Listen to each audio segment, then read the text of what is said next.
Like, not anybody can do a good morning. Right. Not anybody can even do a deadlift. Sure. Or an RDL, honestly. Sure. Not safely. Almost all of my clients could do this.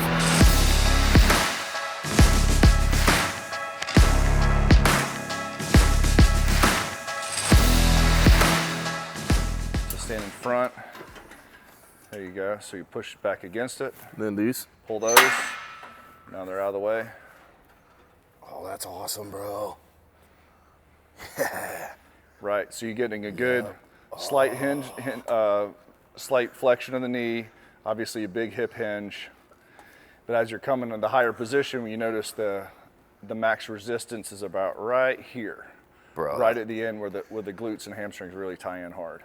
So draw your abs in, chest down. Keep your chest down the whole time. Boom. That's all glute and ham. Well, if you want to get a little bit lower back, chest up. Yeah. So here. Whoa. That's awesome, brother. Loads differently than you'd think, doesn't it? Bro, that's really cool. Yep. So everyone thinks it's a good morning machine. They see it, they see the movement, they go, okay, weight up here is a good morning machine. Well, although the physical movement might be the same, as you well know, when you're in this position, the upright position, you're in your strongest position, first of all. Second of all, the weight is pushing straight down because of gravity, so then there's stacking on the spine. Yep. And there's no resistance from a tangential aspect, or no resistance shearing on the back.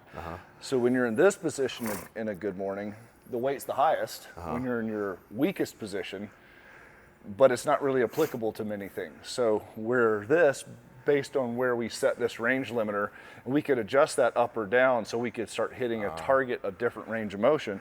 So now when I'm in this position, it's actually the lightest, and as I'm in the position that's most common that I need force production in every sport is going to be from about here to here. Yep. Every sport's going to be from here to here. So now I could load the highest position, which is kind of almost like a hang clean position, where I'm really having to push through, and all the force is directly perpendicular to my core. So now it's core, QL, low back, glutes, hamstring, and now it's pulling me forward, and I'm having to fight that the whole And this way. pad here is clutch too. That's what creates here. everything, because you're able to pry off of it, like you talked about the fulcrum. So push your back into the pad, and so now there's a couple different ways we could run it. We could run get this out of the way. So we could run what we consider like a jumping stance. Yep. So that's more like doing a broad or a vertical jump. If I wanted to, I was gonna say single leg, the sprint stance. So I want you to play with that. But then those are really the two stance options, but that's gonna to maximize different places on the body. So play around with that a little bit. And if we need to move the ankle point, I could load your front leg a little bit more. There you go. Oh, dude, that is so good, especially at the top there. It lets you get a better stretch too, because I don't feel limited, like I have to stop. So I can like really sit at that body. I feel a great stretch. And just bam. Yeah. Bro, that's awesome.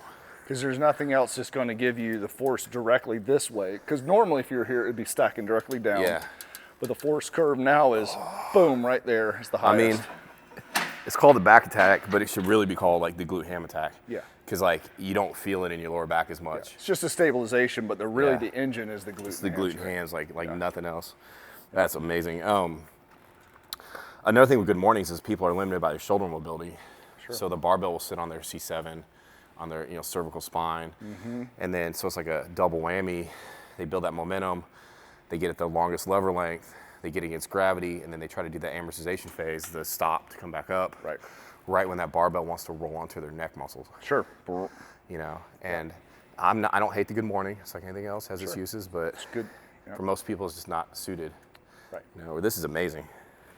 Yeah, very easy to teach too, right? Sure. That's kind of where we're seeing it, especially from the college, especially football in that world. Yeah. They're having, because of actually how the NIL and all the transfer portals have set, developmental training is getting minimized because they have to get.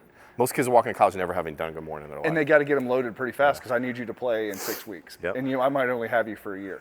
So now pieces like this are becoming more and more popular. They could load, hey, slight bend in the knee, hip hinge, explode through the end, 4 sets of 6 go. So I look at machines in 2 different categories, either a machine like the X Factor where you can do a lot of different things on it, right? With this, you can do some variations. You can really only do one thing, but it's one very important thing. Correct. Right? Yep. So like the machines where you have a whole contraption and you do calf raises, it's like, okay, you know what I mean? But if you can only do one thing on this, what's one of the crucial things you can do? And it's hip extension. Right. You know what I mean? Right. Yeah. So it's worth the space, even if it only does one thing, because it's one very important thing. You can live on it. That right? anybody can do. Yes. Like, not anybody can do a good morning. Right. Not anybody can even do a deadlift. Sure. Or an RDL, honestly. Sure. Not safely. Almost all of my clients could do this. Right. And as you were saying on an RDL, you're in this position, same problem as before. You've created this triangle that now is the heaviest load here, and as you're coming up, you're closing that triangle, and now it's turning into a stack load. People, yeah, exactly. And then, you know, people will do RDLs, and you'll see them, they'll wrap bands around it to pull their butt back, and they have to drive forward on, or they'll do it with a barbell, and then they'll lean on that barbell. Like, everything they're doing, they're trying to simulate that right there. Correct. You know what I mean? Correct. They're trying to create some kind of force to push forward into. Right, but you're getting this versus this. Exactly. That's the hard part. So the resistance is here and here, and with that, it's here and here. Correct. Yeah. Correct. And what we could do, like for instance, we could adjust, like I said, the range of motion a little bit. I'm sorry, not the range of motion, the load parameter. So let's load you up a little bit more in that. Oh, we'll leave it like that. We'll float it. Okay. Now you're going to have resistance at the top of the range of motion and at the bottom. All right. So now we just change you up just a little bit. And so a lot of people, like on leg press and stuff, they see this and they're like, well, it's loaded differently. It's not, because it crosses over. Correct. You know what I mean? So now I gave you back part of that load at the bottom. Yeah. Oh, that's awesome, man. Now we could emphasize, do we want more at the bottom? We want more at the top. So we could start offloading those pieces to really dial in exactly where you are as an athlete. This is like, if there's one movement pattern everyone can agree that is crucial for sports, is hip extension, right? Sure. Yeah. And how do you streamline that hardship and get there as fast as possible? And I hate to say, with as little coaching as needed, remove as many possibilities for injury, and like get in it, click at the right space, and now just put effort towards it. And the thing is too, it's suited in nature to be a power type exercise if you wanted to. Sure. You do a lot of power on the way up. Yep. You know what I mean? Whether it's banded, and just by its load parameters at the end, you're going to need it anyway. Yeah. You're going to need a little bit of velocity coming into it.